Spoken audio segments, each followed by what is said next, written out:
Okay, I'm here with Rick Matros. He's the CEO of Sun Healthcare Group. Rick, healthcare and insurance reform may be coming sooner or later, but even if it doesn't, there's going to be a lot of pressure on Medicare rates for skilled nursing facilities. What can Sun Health and other providers do to make sure that decreases in reimbursement or even a flat rates do not impact quality of care at your facilities? Well, it's a good question because it's a fine line between cutting providers and having an impact beneficiaries. But what we've been trying to do proactively in DC is spending time with leadership on the Hill, both in the Senate and the House, because they're looking for sectors who are supportive of healthcare reform to work with them on coming up with how much each sector is willing to give in order to contribute to pay for the cost of healthcare reform. And so we've been doing that, and in the Senate mark that came out last week, the Senate has us in for $14.6 billion in cuts over 10 years. We'd like to think we can improve upon that, but it's a better place than we were before that.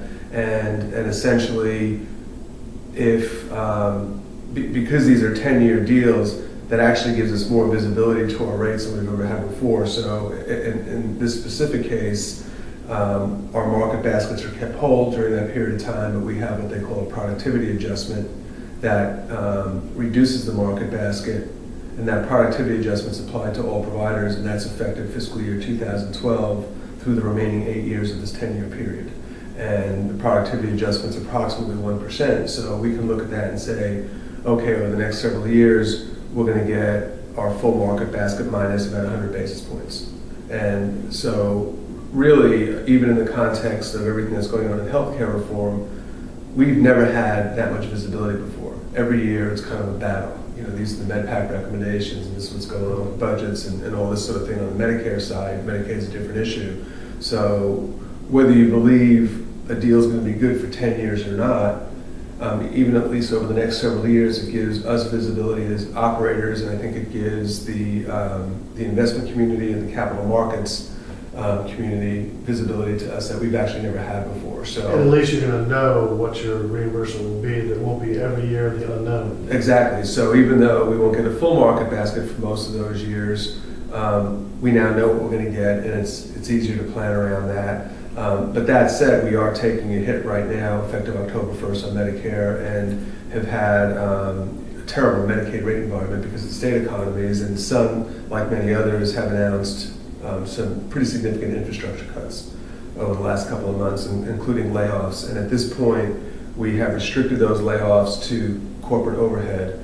You know, we're going to do everything we can not to impact anything at the facility level, so that there isn't an impact on patient care. And to that end, when we look at the totality of Medicare cuts from the forecast error correction in the Medicaid rate environment, we're taking a $22 million revenue hit next year.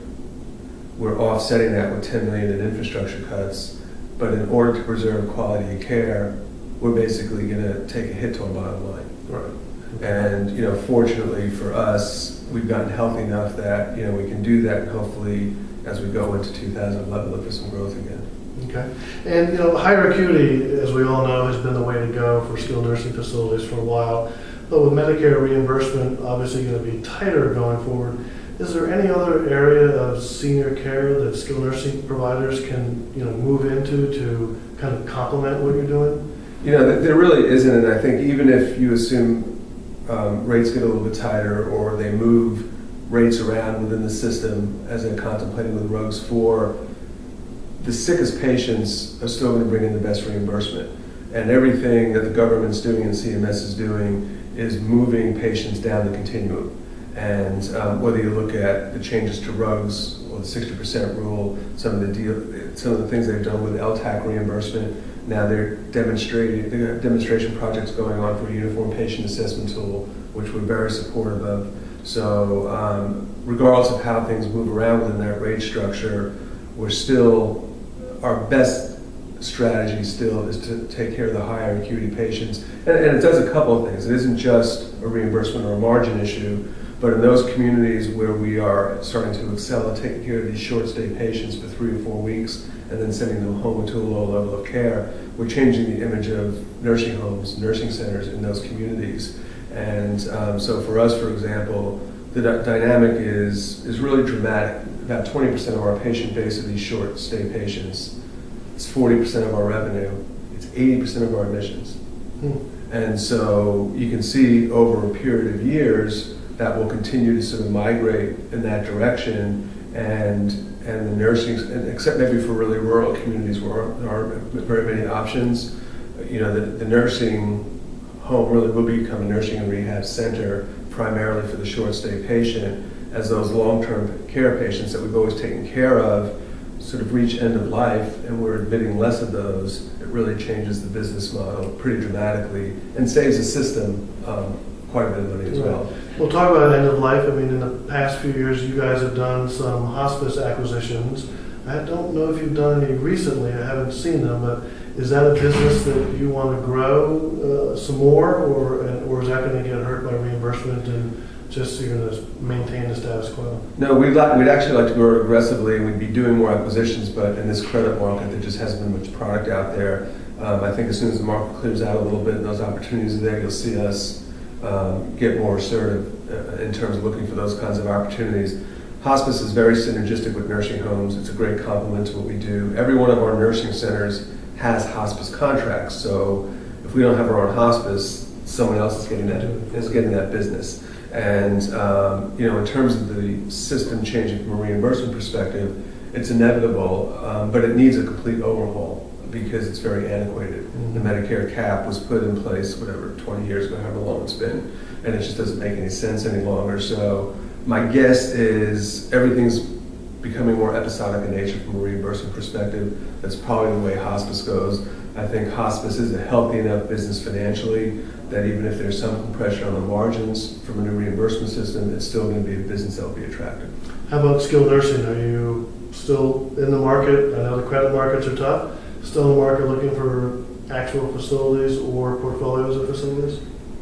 We are starting to look again, but there's not much out there at this point. But we'll look for larger deals when the time comes, because one of the things for some that we have to be mindful of is we have a very inexpensive credit facility that we put in place when things were really good, and we will never see money that cheap again. So, and our credit facility doesn't mature until 2014. Oh, so that's a long maturity. Right. So we really need to be mindful of that, because if you do a large deal, you've got to get permission from your lenders, and the price of that permission is resetting your credit facility to current market. And so you don't want to do that unless whatever deal you're looking at is so compelling that it makes it worth it to do. Because you know, if your interest rate's going to go up, you know, 200 to 250 basis points, it better be a good deal. Yeah. Now, no one is predicting a return to full employment, you know, anytime in the next several years. Is the current employment market benefiting you at all, or just too early to really, in terms of wage rates and just hiring people out there, nurses, LPNs? Yeah, it's benefited us a little bit, not as much as it would have, say, 10 years ago if we had the same economic environment, because there are so many more options now for nurses and therapists. But that said, it has helped our retention.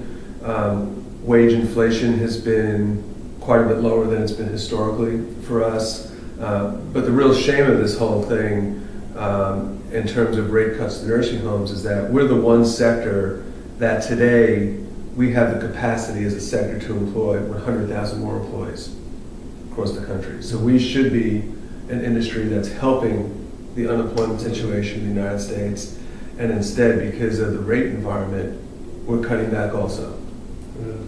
Which probably can take a long time for Washington to understand that one. We're trying to convey that message to them.